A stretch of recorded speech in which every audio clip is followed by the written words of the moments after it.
Afternoon, guys. I'm Dave Canterbury with the Pathfinder School.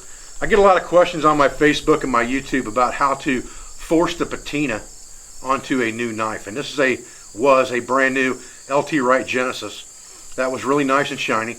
And we forced a blued patina on this using black walnut hulls. We'll talk about that a little bit in this video, but black walnut hull is a very good natural patina agent that you can use because it is full of iodine, tannins, and juglones. But the iodine is the contributing factor to bluing the blade, and it will color your hands a dark brown, greenish black color as well. So you'll want to wear gloves if you're using this method. But black walnut hulls are a great natural alternative to being able to force patina on your blade. Now, why would you want to force a patina on your blade? Some people do it simply for aesthetics. They want their knife to look like it's nice and traditionally used, even when it's new out of the box.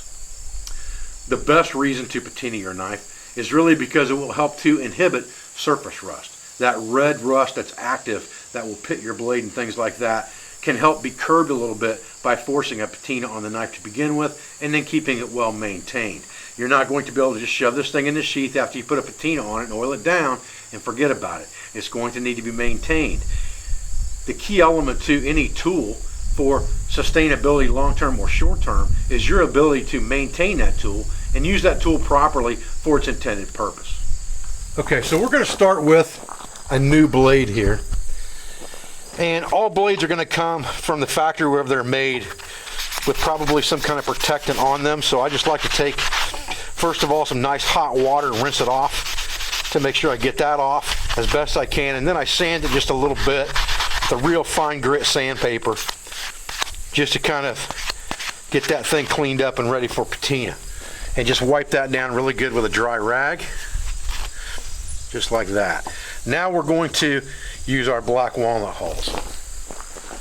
So what we're going to do with our black walnut hulls is we're just going to split them down, just like this.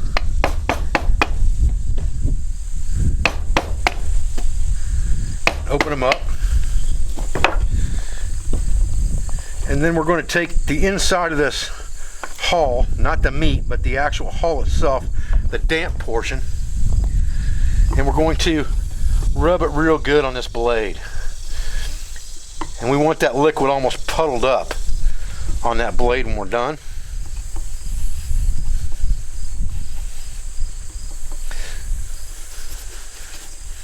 And we're going to let this sit for about 30 minutes once we get this thing good and sloppy looking. And it's only going to take one walnut hull to get this job done, even though I cut two up. It'll only take the one. And I'm just kind of scrubbing it in there, and then I'm going to let some of it, I'm going to squish it down on there and mush it down a little bit and just let it sit on there in like a puddle, just like that. And we'll watch that, and it's going to start to turn black very, very quickly.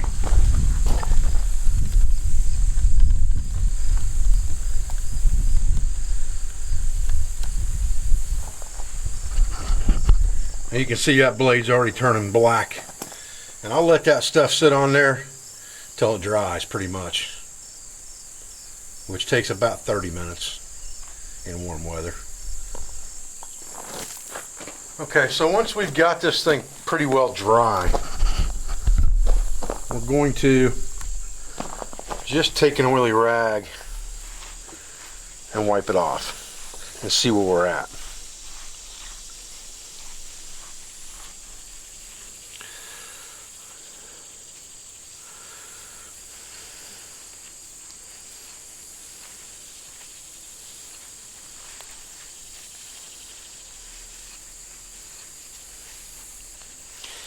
If we did things right, we should have a pretty nice dark blade. It looks pretty good. Get any crust off of that thing that's left over on it.